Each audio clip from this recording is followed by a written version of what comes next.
From the East and the West, you've heard others, but now you've tuned into the best. This is a PrimeWave media production.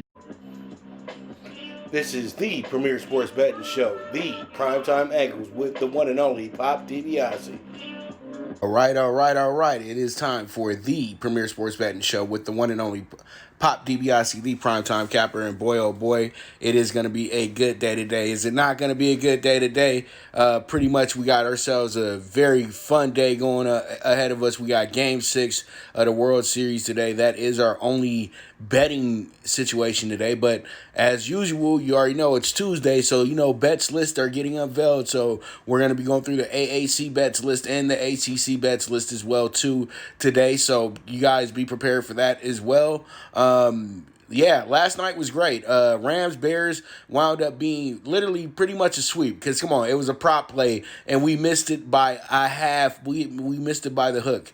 Literally, all they had to do was just hand Montgomery the ball one more time and we would have been able to get it. The Bears knew they wasn't going to win the damn game. They should just went ahead and did that because Montgomery, there was a whole bunch of points of times in that game where Montgomery could have just ran up the middle real quick and got a quick 5 yards, but it's all good.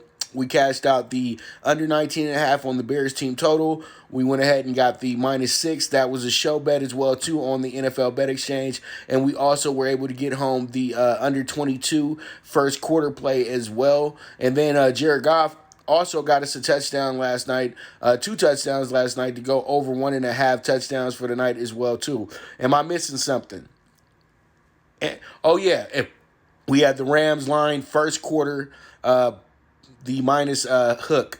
Hey, it is what it is. We did well last night. I do really think that pretty much it was one of those Monday nights where it was going to be good to us regardless because the Rams love playing at home, and the Rams literally, every game has literally went under as well too. The Rams haven't given up more than 20 points at home all season. That was in the first game against the Cowboys. So the Rams defense is dynamite. You already know. So we move forward, and let's go ahead and jump into it. Let's get a look ahead at the NFL this week.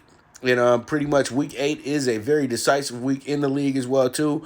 And I really do feel like we got some good things going on here. So pretty much look at this. Check this out, though. This was the early lines that were released Sunday night, right after the games and everything were over, or during the games. So, you won't have the Monday Night Football game or the Sunday Night Football game yet. But as you guys can see the lines early in the week. So as I can tell you guys, these are the lines that get set up. But the real lines really, they pop up. These, to me, are the real lines, to be dead honest with you. But this is what happens. We, as bettors, we tear up the bet sheet. We tear it up. We put our bets down, and then it gets the number it's going to be on Sunday. So you guys see these numbers, and you just tell yourself, like, damn. You know what I mean? So pretty much, because when you see that +6 with the Steelers and the Ravens, you like, what was the lines makers smoking? Nah, bro. They just want to make sure that they get that Steelers money. That's all it is, because, see, they already know if they bring it out at 2.5 to Baltimore, everybody going to eat Baltimore up. So, you put it out at +6 Pittsburgh, you're going to go ahead and get all that Steelers money early, and then you're going to get the Ravens money late. So that's a little bit of betting 101 for you guys if you didn't know that part. And pretty much, it is what it is with that. We move on, though, and these are the top 5 games for this week. We got NFC East matchup here between the Pats and the Bills. This one is going to be a crazy Fed. That they got a 20.5 on the Chiefs this week. Last time the Jets were anything near plus. Last time they was a favorite that high. A dog that high. They were in Super Bowl III. Yeah, they were plus 17.5 for Super Bowl III, dog. And so they come in here 20.5 in a regular season game. Boy, oh boy, Jimmy the Greek. Jimmy the Greek laughing up top right now.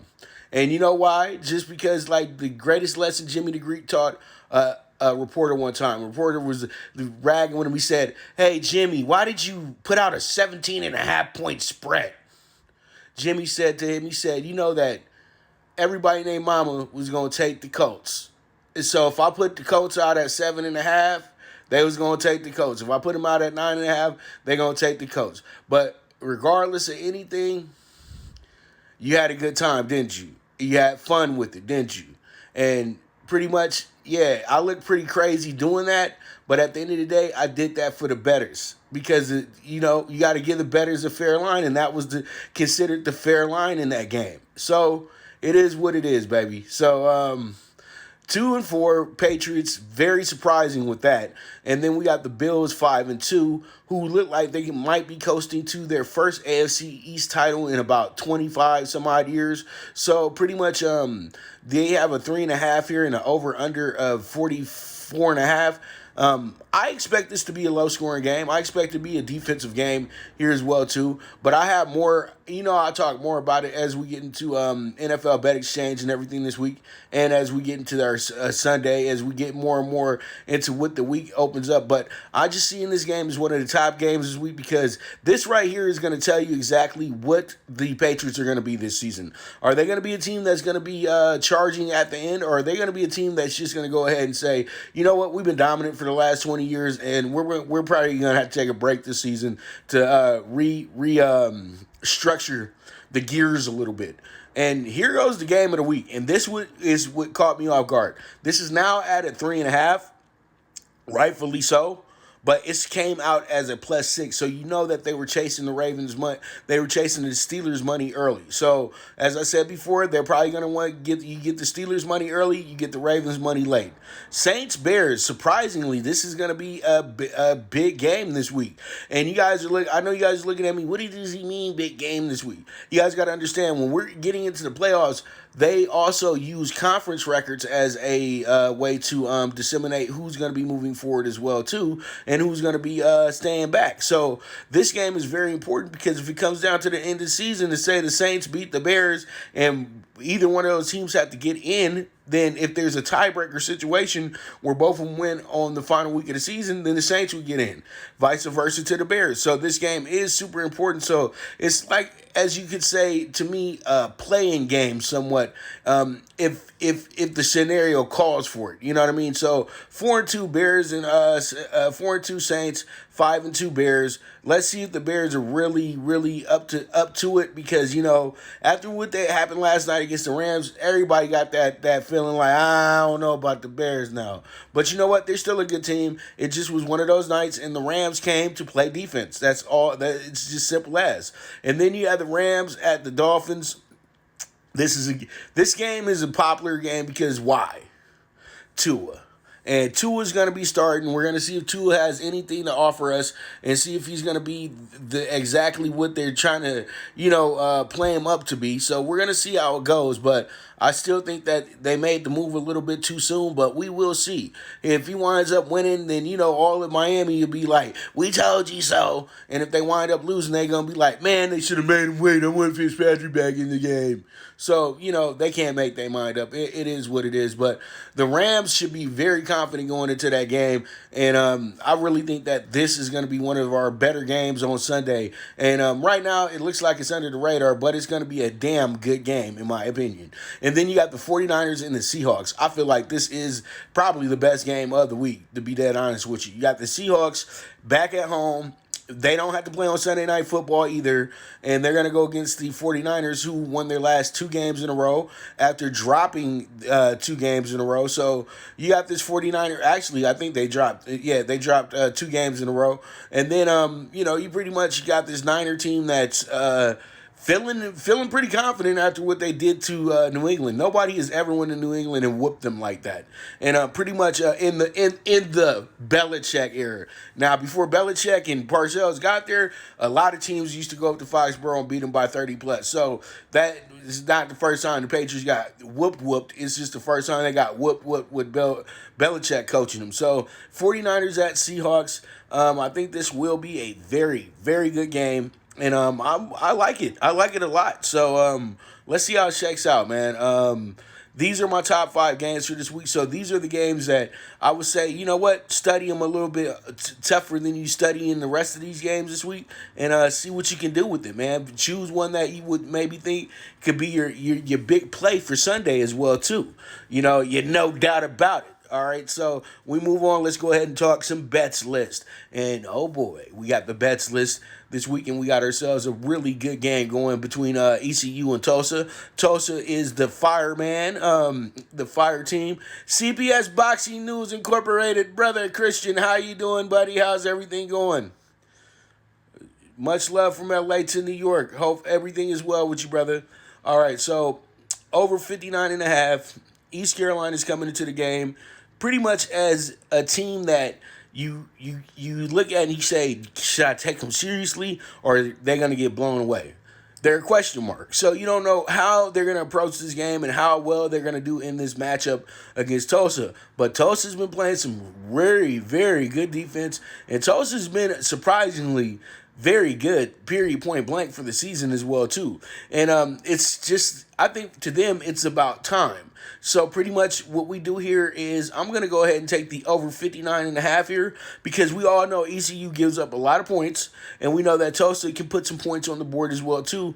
But we do know ECU is good at putting points on the board them damn self. So over 59.5, and man, I'm telling you, this is going to be a very good game, brother.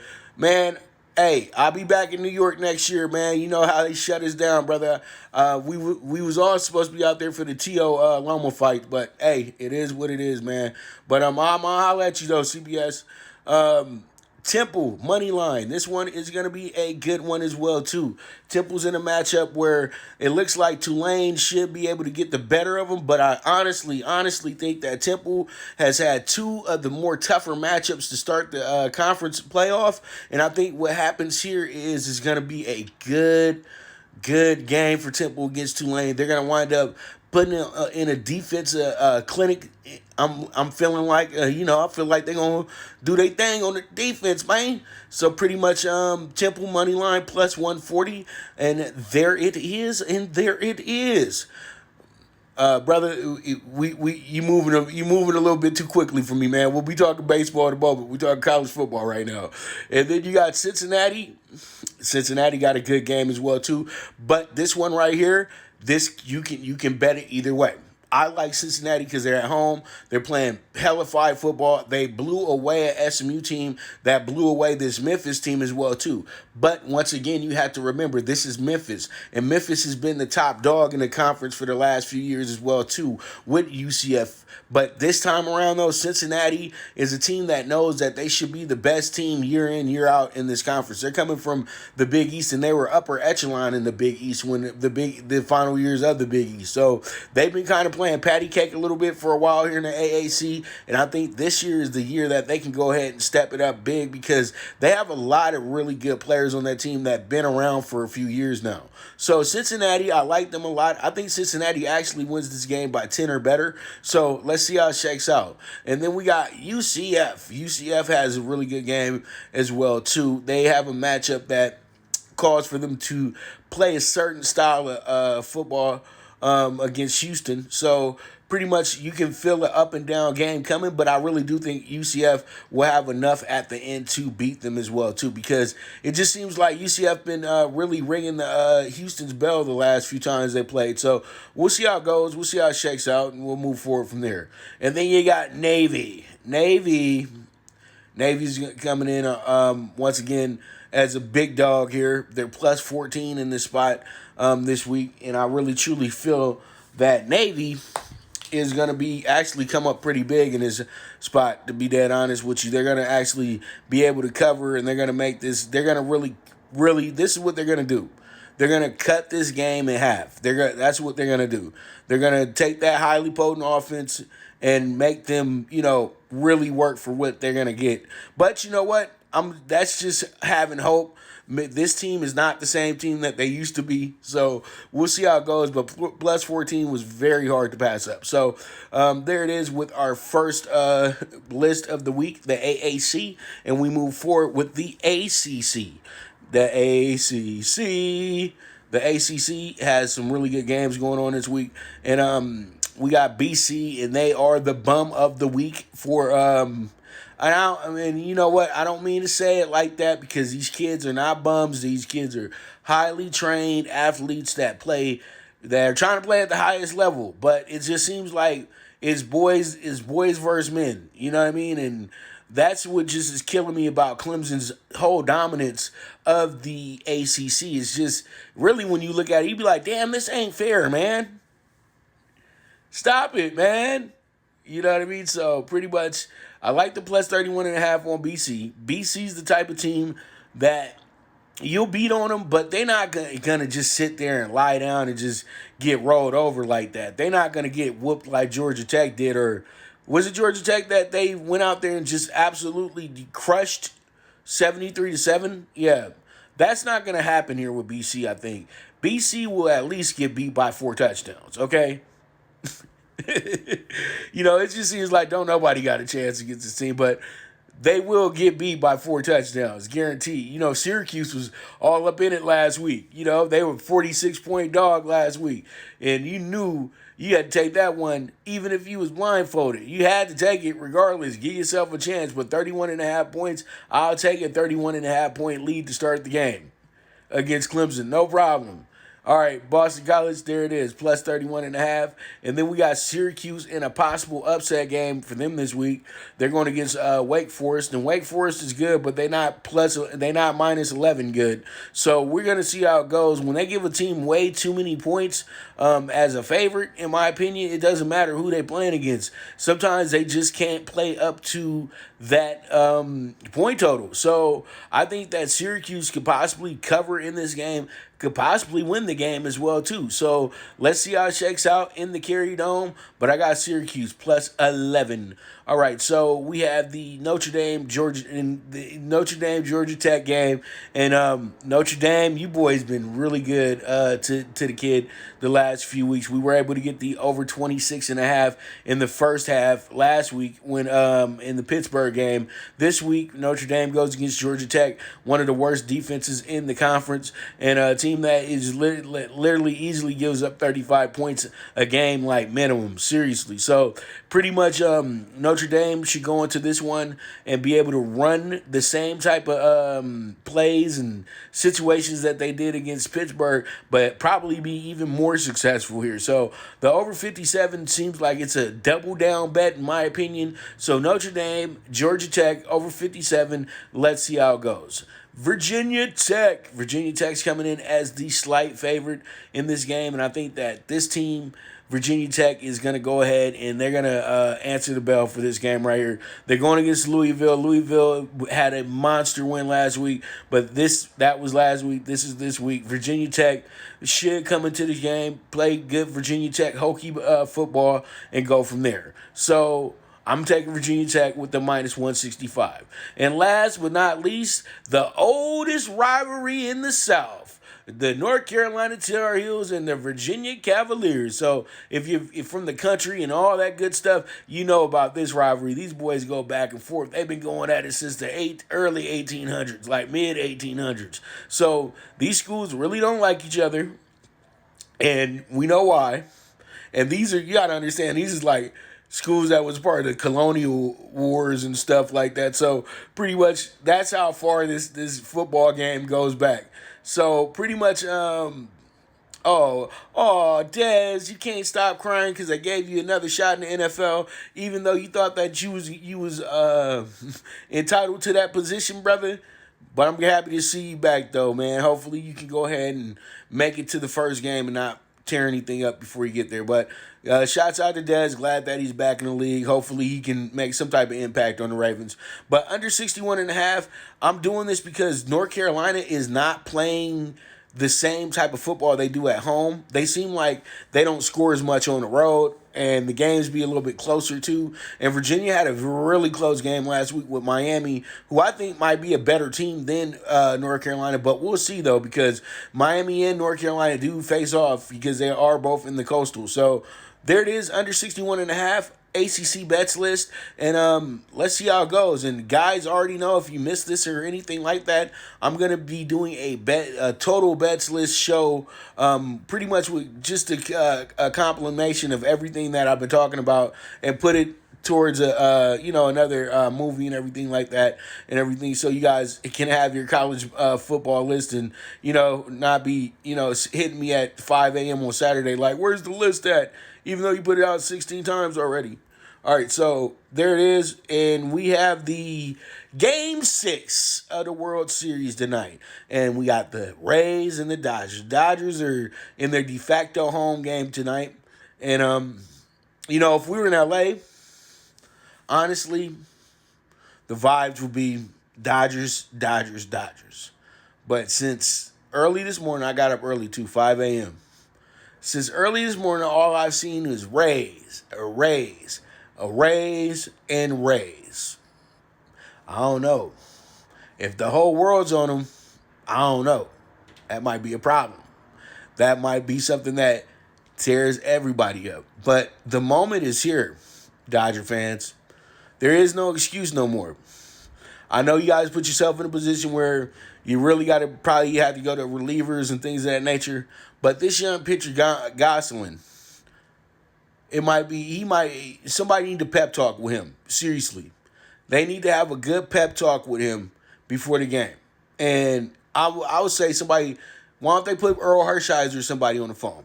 Somebody who's been in that spot before, clinching a game for the Dodgers as a young pitcher. Put somebody on the phone with this kid. I'm telling you, that'll keep him motivated. But one thing is, though, this is a game where a lot of people know this series has been absolutely epic. And everybody would like to see a 7-game. Damn, even some Dodger fans might want to see a 7-game because that's where you get the real drama at. That's where you be like, they bringing Kershaw out. Oh, man, they bringing Sandy Koufax out. So pretty much it is what it is, man. This game tonight is going to be a good one. It's hard to choose a winner here, but if you're a client, you know where I'm going to. But here is some safe plays for us tonight, and I feel like these is the plays that can cash you some tickets tonight in this game, and here they are. Over 8. I feel like that's a definite because we have a pitcher on the mound that is going to give up some runs. And I'm going to be dead honest with you. The Dodgers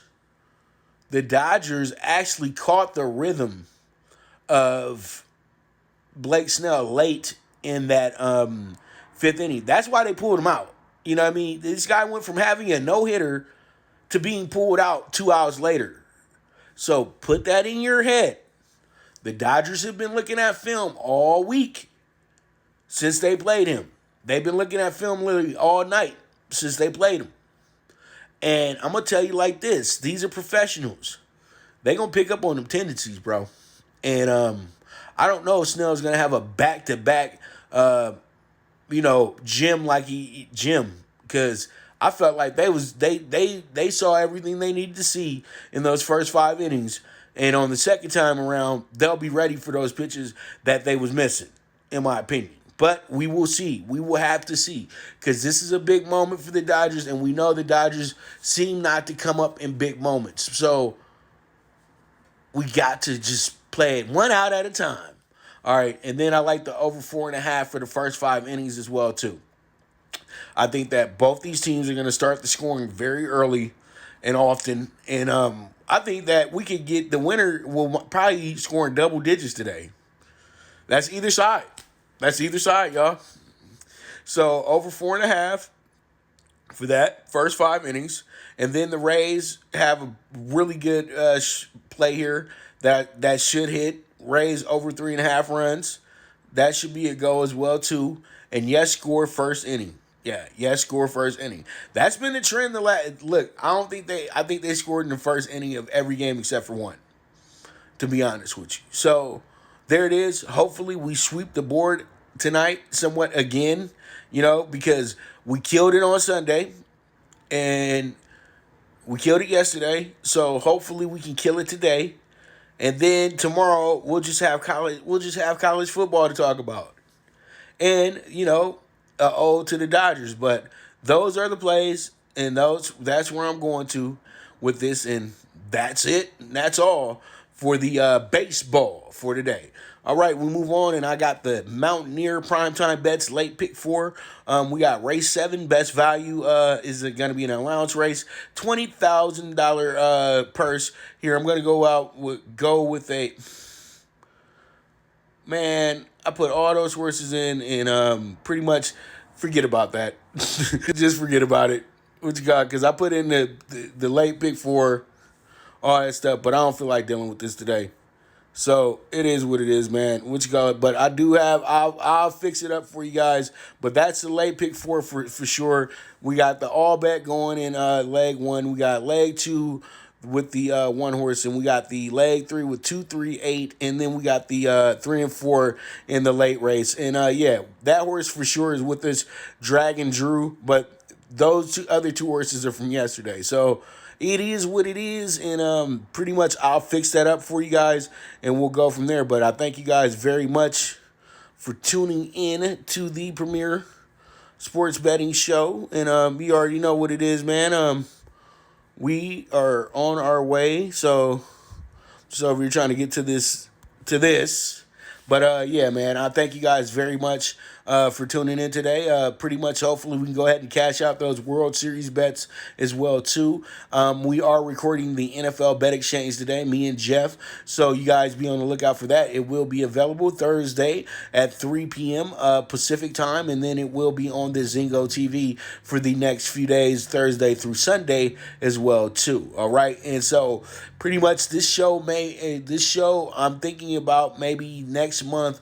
As we got to get more sports going and everything like that, but pretty much I'm thinking about putting the show still here on the IG, but then putting up the replay on Periscope as well too. So be ready for that. So big things are on the way. The movement is moving. I can't do it without you guys either. So I really do thank you guys very much for supporting, and let's keep growing, man. We get new fans, new followers by the day, and it is what it is. So pretty much I thank you guys so much for tuning in once again. This is the Premier Sports Betting Show this is the Premier Sports Betting Show with the one and only Pop DiBiase, the Primetime Capper, and this is the Primetime Angles Live on IG. You guys have a beautiful day, and I'll be back to you tomorrow. All right, gone.